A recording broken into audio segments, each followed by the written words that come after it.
What have these last few days felt like for you leading into tomorrow's game? Yeah, I think it's just nice to get back out there and get to the flow of, playing with my teammates again. And, it's gonna be fun to get back out there hopefully and just feel things again. I think, I don't know what type of minutes I'm gonna get will look like, but just when I'm out there, like compete, play hard. This is gonna be a team that's gonna be moving constantly. So just being aware and active, bring energy. I think that's obviously hard sitting out and watching for a few weeks. So I'm definitely excited to get back out there. Steph said yesterday you're not a fan of minutes restrictions. How do you anticipate all that actually going when you play more? Yeah, I hope to play a decent amount, maybe upper 20s.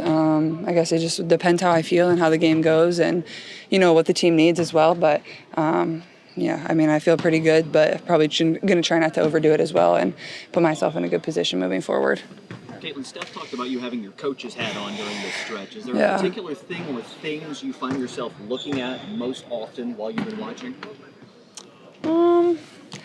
I try to notice as much as I can. I think, when we're successful, it really starts on defense for us. I think when we're disruptive, when we're up in passing lanes, defending hard, active hands, things like that, I think that's what leads to us being really good offensively. I think that's what led to our 2 games where we beat the Lynx and beat the Aces, and I think we lacked in that area versus the Sparks. We kind of just let them do whatever they want to. I thought we were a step behind. So I think that has to be intentional for our group going forward is like we have to be a step ahead of everything. And that just comes down to knowing personnel and knowing our scout and, being very intentional in that. And I think that's kind of where the coaches have challenged us too. How has Aries' addition kind of changed that vibe with this defensive group? Yeah, she's as active as they come. She's going to be aggressive. She's going to pressure you. She's going to have her hands in passing lane. She's going to cause a little bit of havoc out there. And I think that's exactly what we need. And she's going to pick up pole, and I know that well. She guarded me a couple times last year, so I think she's been tremendous for us, honestly.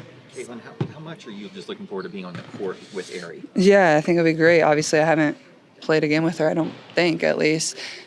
She's kind of been here when I've been out, so I think it'll be great. I think it'll be nice to play with another point guard who can, read the floor really well and, get me to come off a few screens rather than, just playing out a ball screen mostly. And, we're still going to do a lot of that and play in transition and all that, but when we have an opportunity to run me off some screens, and I think that just gives the defense another thing they have to plan for, and we're not, as predictable as we may have been earlier in the season. So try some of that, but I think it'll be a lot of fun. How much did you enjoy celebrating that?